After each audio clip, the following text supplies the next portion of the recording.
Quelle situation étonnante! Nous avons l'interdiction de nous rencontrer à cause de ce minuscule virus, mais qui provoque aussi de vrais drames. Et pourtant, grâce au développement de la technique, nous pouvons nous retrouver.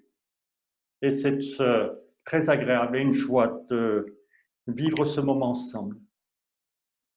Certes, ce n'est pas la même chose, c'est moins agréable, il y a parfois des couacs, mais il nous est donné de vivre malgré tout la communion les uns avec les autres.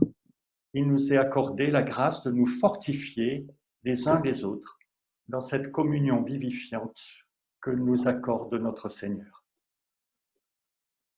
Ainsi, nous pouvons dire avec le psalmiste, « Voici qu'il est bon, qu'il est agréable pour des frères et sœurs d'habiter unis ensemble. » C'est comme l'huile, la meilleure, qui, répandue sur la tête, descend sur la barbe d'Aaron, le sacrificateur, qui descend sur les bords de ses vêtements. C'est comme la rosée de l'Hermon qui descend sur les montagnes de Sion, car c'est là que le Seigneur donne la bénédiction, la vie pour l'éternité. Amen. Et nous voulons louer le Seigneur.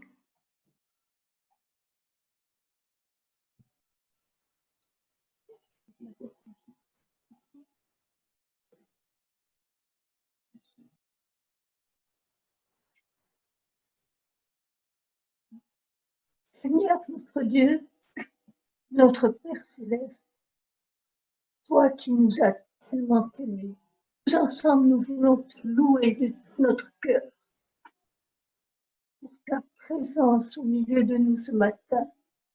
Nous te louons pour ta présence chaque jour dans nos vies. Seigneur, nous voulons nous mettre à ton écoute, chanter, t'adorer, te bénir.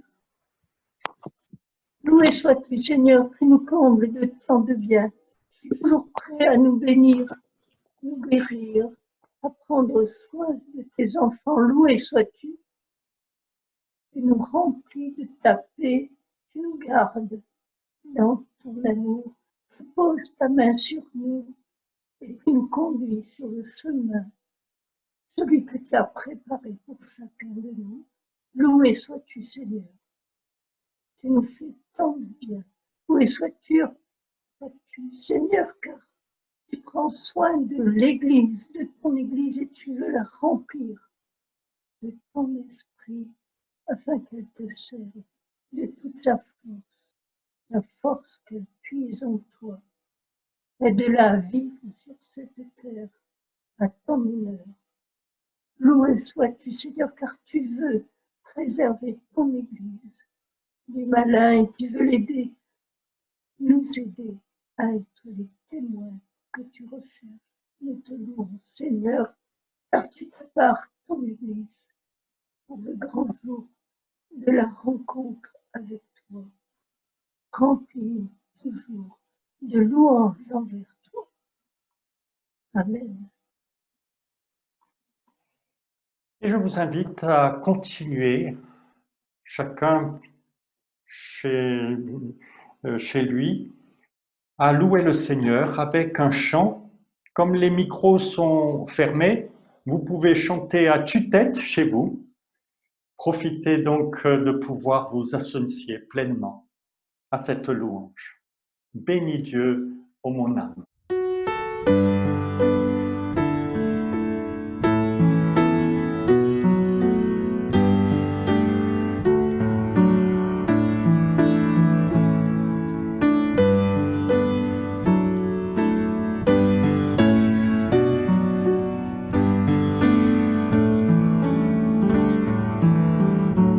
Bénis Dieu, ô mon âme, rends gloire à son saint nom. Oh, chante comme jamais, oh mon âme, rends gloire à son saint nom. Voici l'aurore, l'aube d'un nouveau jour. Pour toi un chant doit s'élever devant ce qui m'attend et ce qui pourrait arriver. Qu'à la fin du jour je te chante encore. Bénis Dieu, oh mon âme, rends gloire à son saint nom.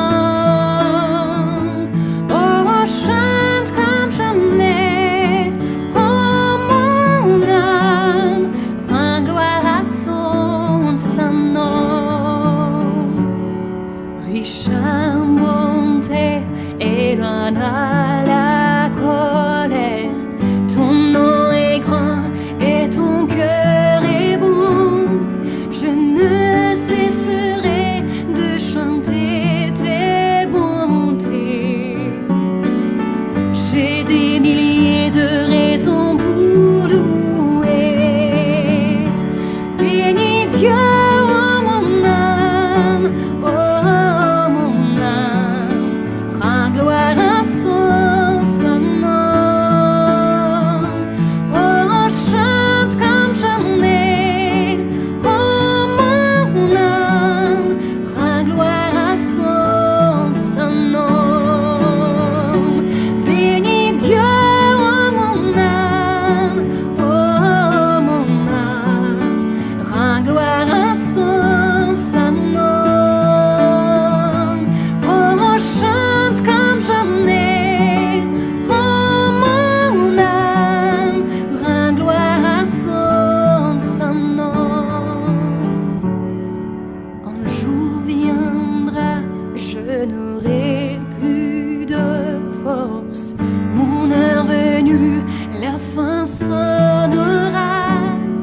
Pourtant mon âme chantera tes louanges pendant des milliers d'années, oui, sans fin. Bénis Dieu, oh mon âme, rends gloire à son saint nom. Oh, chante comme jamais, oh mon âme, rends gloire à son saint nom. Rends gloire à son saint nom. Rends gloire à son saint nom. Rends gloire à son saint nom.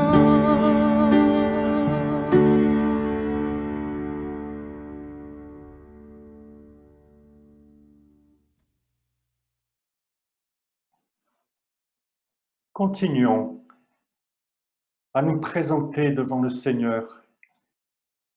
Entendons son appel.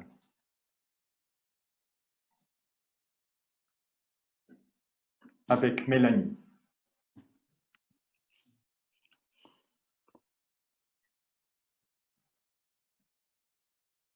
Soyez miséricordieux, dit Jésus, comme votre Père est miséricordieux. Ne jugez pas et vous ne serez pas jugés. Ne condamnez pas et vous ne serez pas condamnés. Pardonnez et l'on vous pardonnera. Pourquoi m'appelez-vous Seigneur, Seigneur, et ne faites-vous pas ce que je dis? Je vous donne un commandement nouveau. Aimez-vous les uns les autres comme je vous ai aimé. À l'amour que vous aurez les uns pour les autres, tous reconnaîtront que vous êtes mes disciples. Seigneur, tous nous pouvons observer en ce moment même les différences d'attitude face aux normes de sécurité liées au Covid. Tous nous sommes actuellement épuisés par ce confinement. Et alors viennent les regards en coin, les incompréhensions, les indignations. Nous nous retrouvons souvent malgré nous en proie au jugement et à la colère, quel que soit le camp que nous occupons, le camp des rigoureux, le camp des souples qui se perçoivent rigoureux ou le camp des souples tout court. Pardon, Seigneur, de nous dresser ainsi en juge, te laissant sur le bord du chemin, assurés que nous sommes de défendre la bonne cause. Pardon, Seigneur, de manquer de discernement face à nos propres comportements. Donne-nous pour cette semaine de vivre pleinement les dons de ton esprit, tels que l'amour, la patience, la bonté, la bienveillance et la maîtrise de soi. Amen.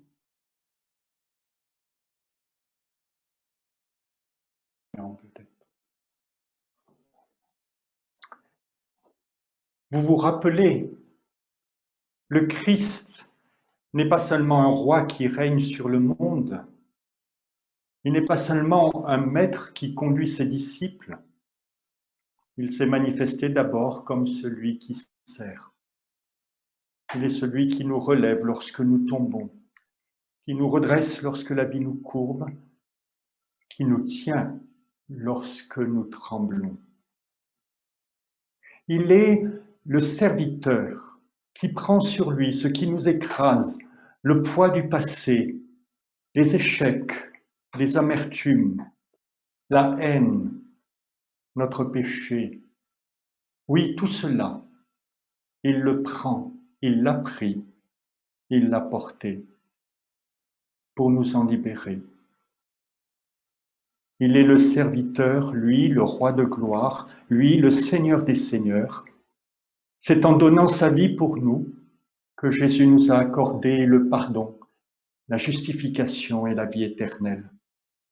C'est pourquoi, en entendant à nouveau cette parole, recevons avec assurance cette grâce de Dieu. Amen.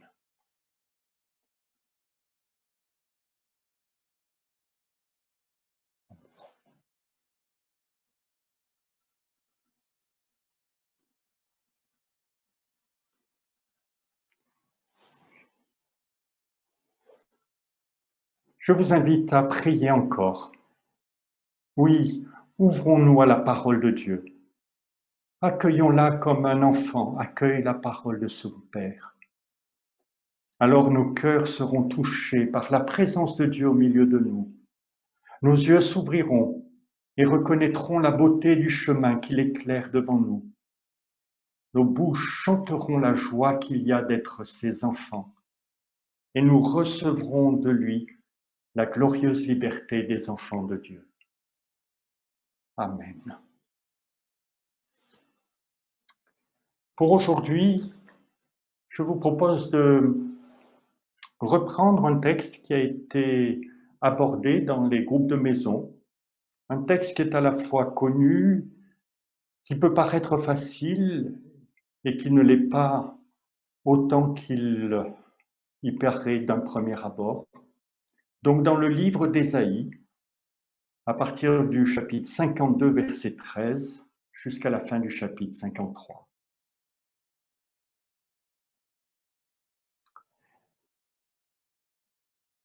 mon serviteur réussira. Il grandira et gagnera en importance. Il sera très haut placé. Tout comme beaucoup ont été horrifiés en le voyant, tant son visage était défiguré, tant son aspect était différent de celui des humains, il purifiera beaucoup de nations. Devant lui, des rois fermeront la bouche, car ils verront ce qu'on ne leur a pas raconté. Ils comprendront ce dont ils n'avaient pas entendu parler. Qui a cru à notre prédication? À qui le bras de l'Éternel a-t-il été révélé? Il a grandi devant lui comme une jeune plante, comme un rejeton qui sort d'une terre desséchée. Il n'avait ni beauté ni splendeur propre à attirer nos regards, et son aspect n'avait rien pour nous plaire. Méprisé et délaissé par les hommes, homme de douleur, habitué à la souffrance, il était pareil à celui face auquel on détourne la tête. Nous l'avons méprisé, nous n'avons fait aucun cas de lui. Pourtant, ce sont nos souffrances qu'il a portées, c'est de nos douleurs qu'il s'est chargé. Et nous l'avons considéré comme puni, frappé par Dieu et humilié. Mais lui, il était blessé à cause de nos transgressions, brisé à cause de nos fautes. La punition qui nous donne la paix est tombée sur lui, et c'est par ses blessures que nous sommes guéris. Nous étions tous comme des brebis égarés, chacun suivait sa propre voie, et le Seigneur a fait retomber sur lui nos fautes à tous. Il a été maltraité, il s'est humilié et n'a pas ouvert la bouche, pareil à un agneau qu'on mène à l'abattoir, à une brebis muette devant ceux qui l'attendent. Il n'a pas ouvert la bouche. Il a été enlevé sous la contrainte et sous le jugement. Et dans sa génération, qui s'est inquiété de son sort? Qui s'est soucié de ce qu'il était exclu de la terre des vivants, frappé à cause de la révolte de mon peuple? On a mis son tombeau parmi les méchants, sa tombe avec le riche, alors qu'il n'avait pas commis de violence et qu'il n'y avait pas eu de tromperie dans sa bouche. Le Seigneur a voulu le briser par la souffrance. Oui, tu fais de sa vie un sacrifice de culpabilité. Il verra une descendance et vivra longtemps.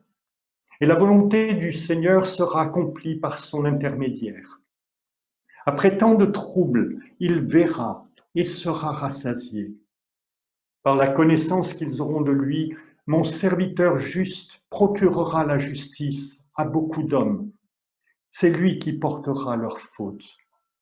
Voilà pourquoi je lui donnerai sa part au milieu de beaucoup, et il partagera le butin avec les multitudes, parce qu'il s'est dépouillé lui-même jusqu'à la mort, et qu'il a été compté parmi les criminels, parce qu'il a porté le péché de beaucoup d'hommes, et qu'il est intervenu en faveur des coupables.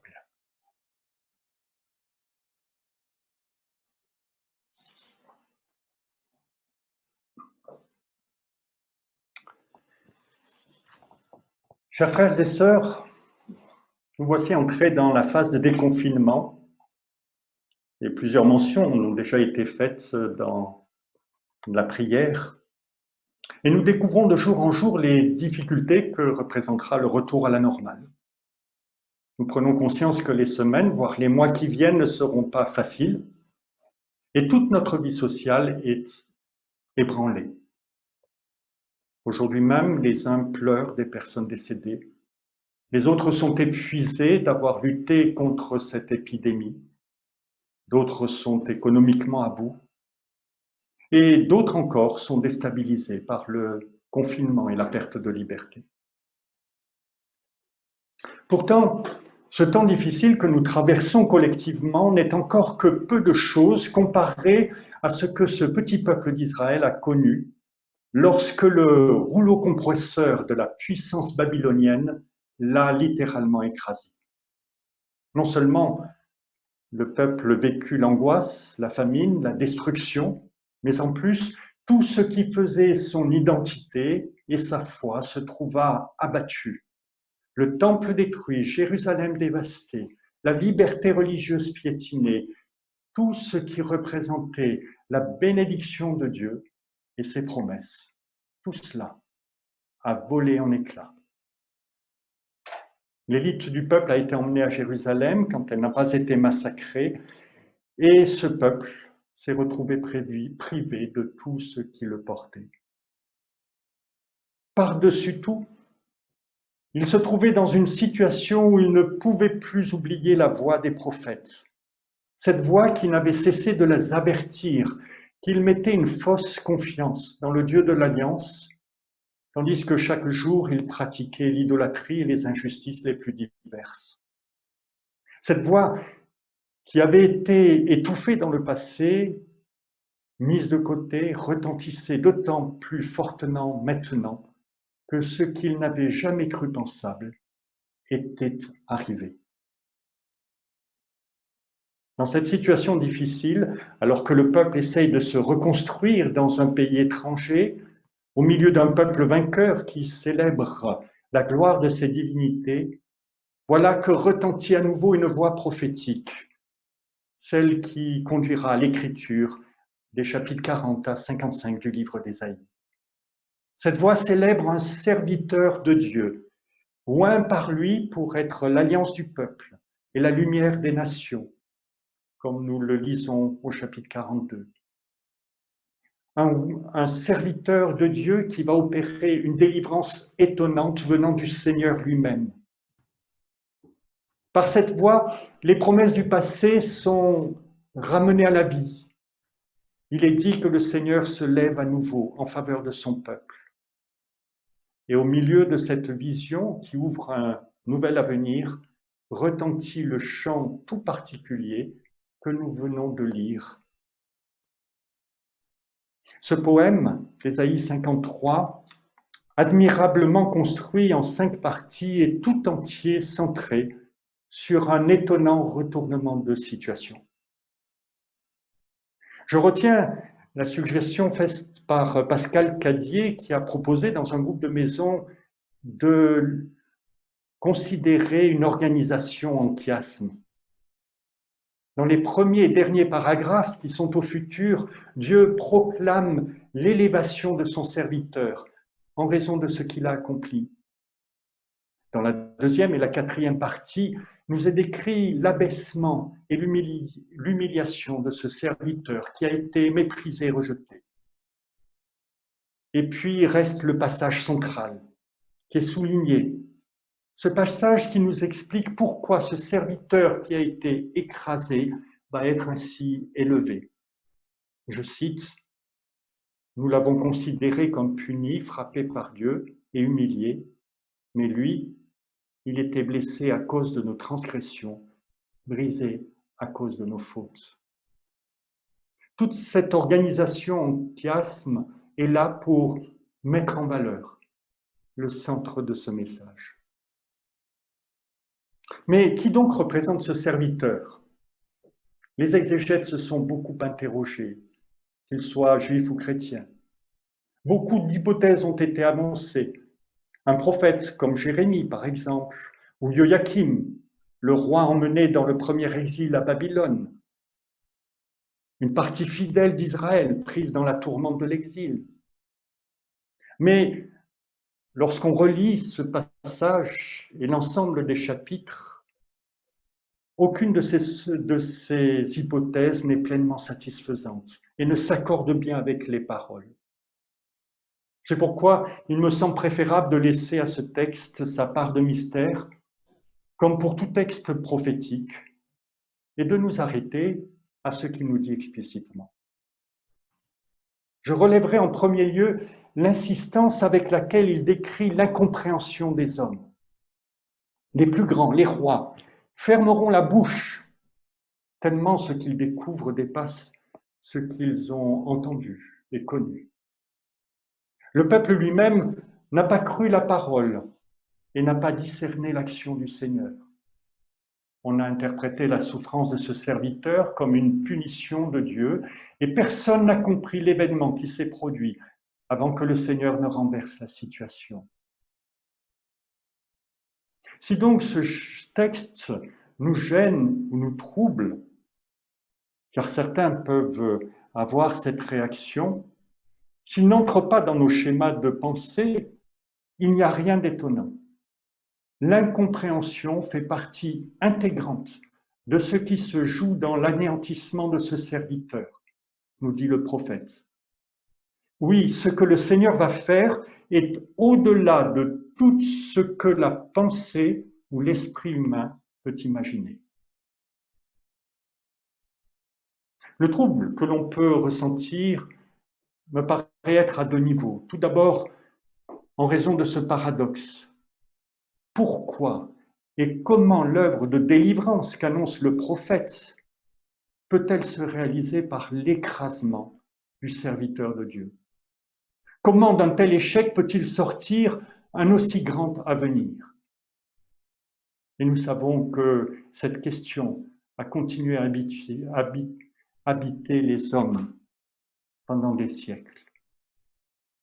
Mais la parole prophétique nous conduit plus loin encore et avance la raison suivante. Nous l'avons considéré comme puni, frappé par Dieu et humilié, mais lui, il était blessé à cause de nos transgressions, brisé à cause de nos fautes. La punition qui nous donne la paix est tombée sur lui, et c'est par ses blessures que nous sommes guéris.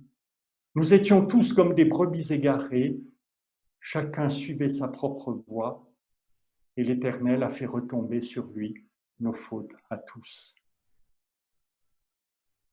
Ainsi, ce serviteur de Dieu ne tombe pas seulement en raison de l'incompréhension du peuple ou des hommes.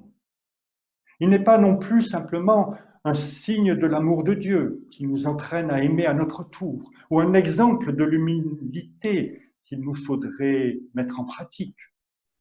Non, il est blessé, brisé, à cause de nos fautes, s'il est amené à porter nos péchés, nous dit déjà ce texte. Nous venons nous-mêmes après 2000 ans de christianisme, et sans doute nous ne mesurons plus le scandale de cette proclamation. Le prophète transgresse alors un énorme tabou. En effet, les sacrifices d'animaux sont omniprésents en Israël, comme dans tout l'Orient ancien et bien d'autres cultures et religions. Mais en Israël, les sacrifices humains étaient interdits, même s'ils furent pratiqués occasionnellement en raison des errements du peuple. Or, voici que le prophète annonce que la délivrance viendra d'un serviteur de Dieu livré à cause et pour les transgressions du peuple. Oui, tu feras de sa vie un sacrifice, s'écrit le prophète. Il faut se rendre compte que le trouble que cette idée peut susciter aujourd'hui était tout aussi grand pour Israël en ce temps-là. Cette pensée était inconcevable. Le Seigneur ne peut charger un innocent des fautes relevant de la responsabilité d'autres. Cette affirmation est et demeure injuste, inconcevable. D'ailleurs, à la même période, le prophète Ézéchiel affirme que chacun sera jugé pour sa propre faute et non pour celle de ses pairs. Inconcevable, inacceptable, oui, sauf si elle vient du Seigneur lui-même et si elle est accomplie par ce mystérieux serviteur de Dieu, choisi et oint par Dieu, pour qui échappe à la pensée de l'homme. Et si, allons jusqu'au bout, et même au-delà d'Ésaïe, ce serviteur est tellement proche du Seigneur, de sa volonté et de sa pensée, qu'il finit par représenter le Seigneur lui-même. Et c'est sans doute cela, le renversement stupéfiant qu'opère cette vision prophétique. Il n'est pas donné plus d'explications à ce qu'accomplit ce serviteur du Seigneur.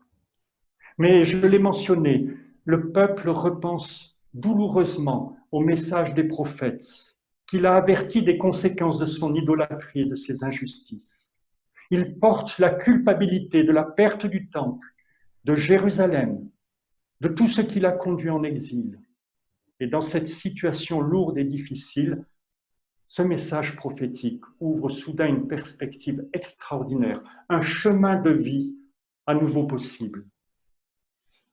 Je crois qu'il en est de même pour nous aujourd'hui encore. Tant que nous pensons que nous pouvons nous en sortir avec notre génie humain, qui par ailleurs n'est pas à nier, et que nous voyons se manifester chaque jour, tant que nous ne voyons pas qu'un fossé infranchissable nous sépare du Dieu qui se révèle de manière unique à Israël, nous pouvons passer notre chemin en écartant d'un geste la vision prophétique que nous venons d'examiner. Mais l'histoire de l'humanité, les tensions et les ratés de la vie sociale, toutes les fractures qui existent au milieu des hommes révèlent les travers et les fractures de la vie humaine. Si nous découvrons que l'enfer, ce n'est pas seulement les autres, et que par la grâce de Dieu, il nous est révélé la profondeur des failles qui sont en nous-mêmes les premiers, si nous prenons conscience à la lumière de l'Esprit de Dieu combien notre être est loin de celui qui nous a créés et placés sur cette terre, alors, comme pour Israël, qui fut conduit par les circonstances à découvrir sa plus profonde faiblesse, ce message ouvre une porte d'espérance sans commune mesure. Voici que 2 disciples de Jésus s'en retournent de Jérusalem, dévastés par ce qu'ils viennent de vivre, la condamnation à mort de Jésus. Ce prophète puissant en actes et en paroles, porteur de l'espérance d'Israël. Il nous est dit que Jésus lui-même s'approche d'eux sans qu'ils le reconnaissent. Au lieu de se dévoiler à eux, Jésus les renvoie alors aux Écritures et leur dit: ne fallait-il pas que le Messie souffre ainsi avant d'entrer dans sa gloire? Et ils ne comprennent toujours pas. Mais dans le partage du pain, ils discernent alors comment Jésus s'est donné à eux et leurs yeux enfin s'ouvrent. Jésus n'a pas inventé l'Évangile. Il est celui qui a compris comment il devait accomplir le dessein et la volonté de Dieu. Il a accepté de s'inscrire dans le destin de ce serviteur de Dieu annoncé par Ésaïe, parce que c'est ainsi que devait se réaliser le règne de Dieu au milieu des hommes. Mais revenons au paradoxe de la proclamation d'Ésaïe. Il est véritablement insupportable de penser que le Seigneur charge son serviteur de nos fautes, qu'il laisse mourir un innocent à notre place. C'est insupportable, avons-nous dit, à moins qu'un déclic se produise et que nous découvrions qu'en ce serviteur, c'est Dieu lui-même qui a pris ce qui nous blessait et nous séparait de lui. Alors se dévoile une perspective inimaginable. Tout est chamboulé, pas simplement notre pensée, mais toute notre vie. Nous découvrons une réalité de Dieu qui nous conduit à remettre tout notre être entre ses mains. Si Dieu a véritablement pris ainsi nos fautes sur lui, alors tout devient possible. Sa puissance est tout entière déployée pour nous faire vivre. Rien ne peut plus nous ébranler.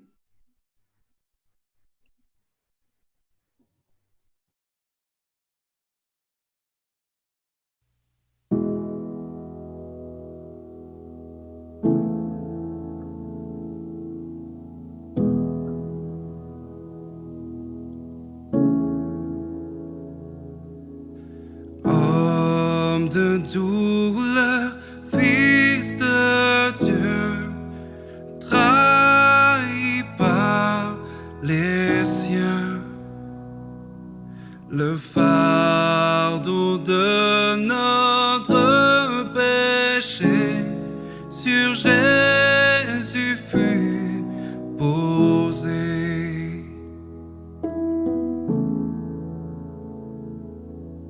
C'est lui qu'on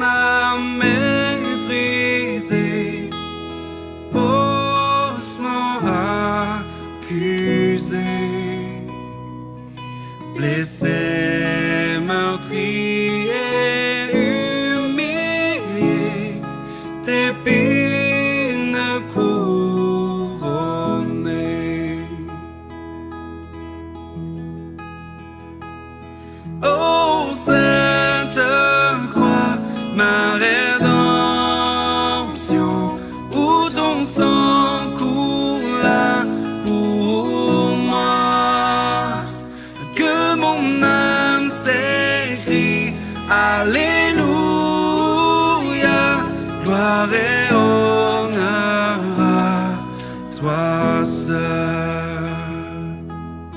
Venu du ciel sur la terre pour nous réconcilier, pour racheter et pardonner ceux qui l'ont crucifié.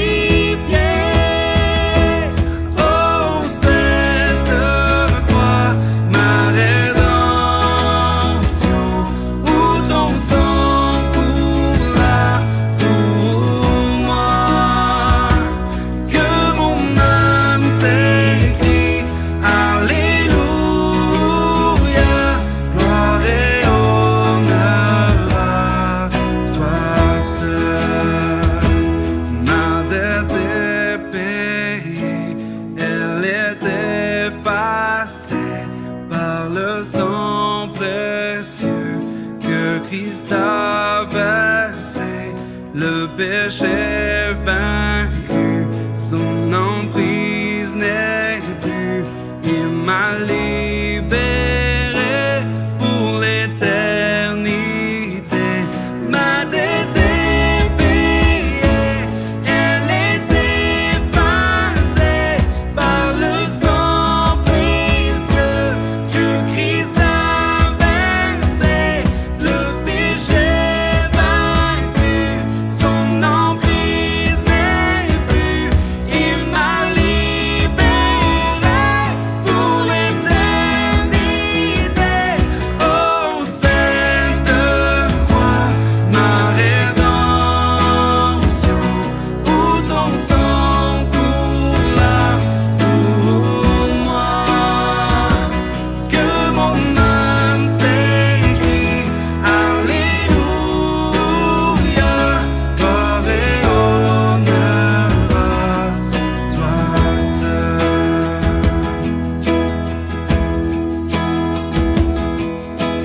La pierre a été roulée, on voit le tombeau vide. Alléluia, Dieu soit loué, il est ressuscité. Oh, cette croix, ma rédemption, où ton sang coula pour moi, que mon âme s'écrie, Alléluia, gloire et honneur à toi seul. Gloire et honneur à toi seul. Gloire et honneur à toi seul.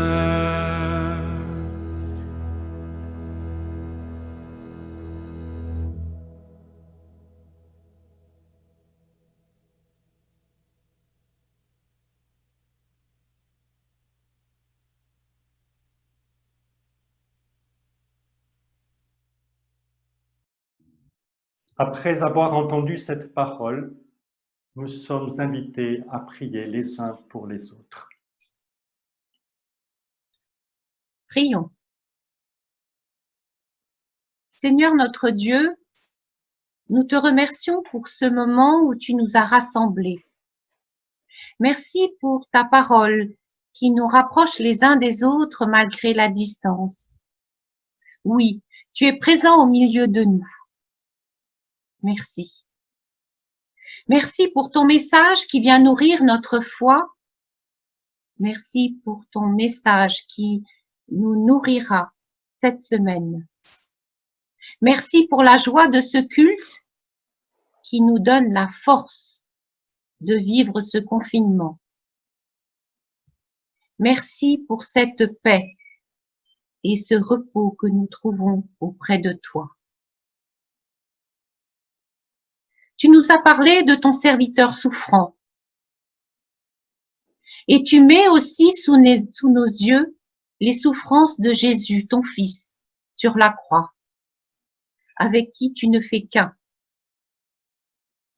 Aussi, nous te présentons maintenant tous ceux qui souffrent, quel que soit le nom de leur souffrance.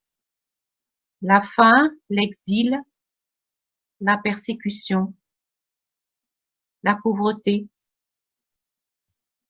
Nous te présentons aussi tous ceux qui sont touchés par le virus directement ou indirectement, les malades, les familles en deuil, les chômeurs, ceux qui soignent, ceux qui travaillent pour maintenir notre pays en marche, les personnes isolées. Bénis-les, ne les laisse pas seuls,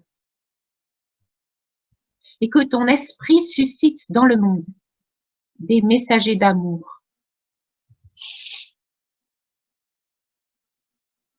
Tu nous as parlé aussi de ton serviteur qui a vu la lumière de la vie et qui fut reconnu comme le vrai juste, car il a pris toutes nos fautes sur ses épaules. Merci pour cette espérance, car nous avons la certitude qu'après tant de souffrances, Jésus-Christ est ressuscité. Aide-nous à vivre cette résurrection chaque jour, même quand nous avons l'impression que tout va mal. Mais nous savons que tu ne nous abandonneras jamais. Tu seras toujours là à nos côtés. Aussi, nous te demandons ton aide pour reprendre nos vies en main. Toi qui es notre espérance, éclaire-nous pour qu'à nos tours, nous puissions aller porter cette espérance autour de nous.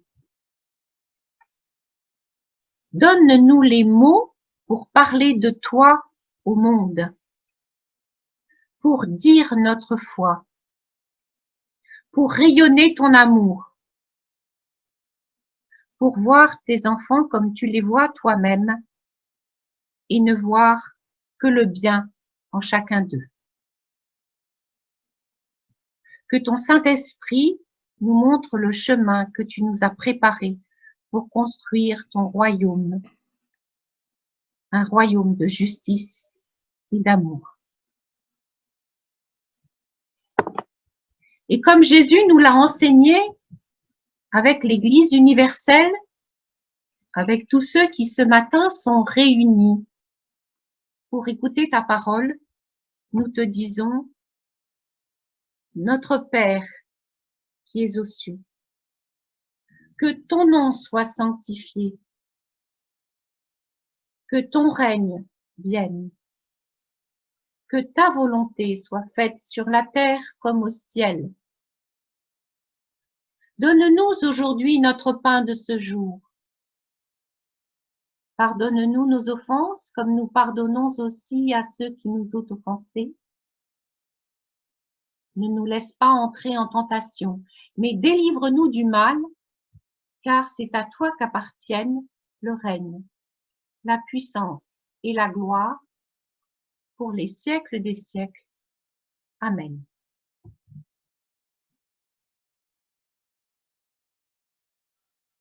J'aimerais terminer ce culte par une parole de Luther, toute simple, mais profonde. De même que le Christ s'est donné par amour pour toi, donne-toi pour être un Christ pour ton prochain. Ainsi, avec ce temps de prière, cette parole, cette communion que nous avons vécue, que le Dieu de l'espérance maintenant vous remplisse de toute joie et de toute paix dans la foi, afin que vous débordiez d'espérance par la puissance de l'Esprit. Amen. Et nous terminons avec Mireille.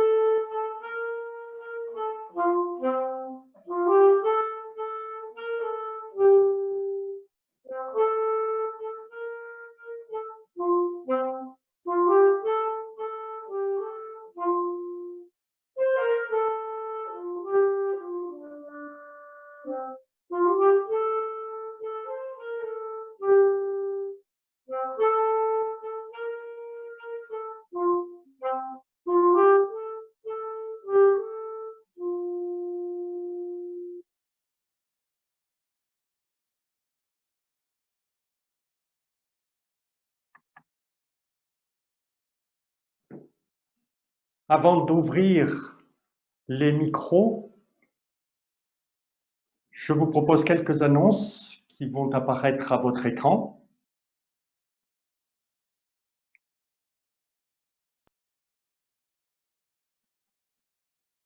Tout d'abord, je remercie vraiment profondément Mireille au saxo, Gladys pour la louange, Mélanie pour la confession des péchés et Annick pour l'intercession. Merci pour vos interventions de qualité qui ont donné vie à ce culte. Un grand merci aussi à Erwan qui continue à assurer la partie technique pour que ce culte se déroule de la meilleure manière possible pour nous tous. Et c'est encore lui qui préparera et mettra en ligne la vidéo de ce culte dont vous recevrez le lien aujourd'hui ou demain. Pour la semaine prochaine, les groupes de maison, le partage biblique de la boule, le groupe de prière se retrouveront en ligne sur Zoom. Vous trouvez les dates et les horaires sur l'agenda Google qui est toujours à jour. Vous pouvez aussi obtenir les codes d'accès auprès de moi si vous voulez vous joindre à l'un ou l'autre de ces groupes. Je voulais aussi vous informer que chaque semaine, les pasteurs du consistoire, donc le consistoire regroupe 5-6 églises, donc les pasteurs du consistoire ont une rencontre en ligne avec le président du conseil régional de la région Ouest pour faire le point de la situation dans notre pays et de la vie des églises. Nous nous tenons ainsi constamment informés et au courant les uns des autres. Le Conseil presbytéral de la Loire-Atlantique se réunira pour la deuxième fois en ligne. Une première partie sera animée par le pasteur Guillaume de Clermont, président du Conseil régional, afin de faire l'évaluation du deuxième poste qui a été voté pour Nantes. Ce n'est pas l'évaluation du pasteur, mais l'évaluation du poste. Ce bilan est une étape prévue avant que ne soit décidée la pérennisation de ce poste sur Nantes, et donc d'un troisième poste en Loire-Atlantique. Seront aussi abordées la question de l'Église dans la période de déconfinement, notamment la question des cultes, des activités, ce qui pourra ou ne pourra pas être repris, et puis l'organisation du synode régional qui sera accueilli à Nantes en novembre prochain. Je vous signale aussi une proposition de la région Ouest, celle de constituer une chorale virtuelle pour la Pentecôte en chantant ensemble Saint-Esprit, Dieu de lumière. Vous avez déjà reçu cette information par mail et je vous redonnerai le lien du site EPUDF dans un prochain mail. Vous pouvez aussi continuer à apporter votre offrande au Seigneur pour l'honorer et la confier à l'Église pour l'annonce de la bonne nouvelle et le soutien mutuel les uns pour les autres. Plusieurs possibilités s'offrent à vous et vous retrouverez ces informations dans le mail qui vous sera envoyé. Vous voyez, par SMS, par le site Internet régional, par virement bancaire, par virement de la banque postale ou par chèque. Alors, Jean Loignon me pose la question, est-ce qu'il s'agit du poste de Pierrot Munch? Oui, il s'agit bien du troisième poste de Loire-Atlantique pour lequel Pierrot Munch a été appelé il y a 2 ans.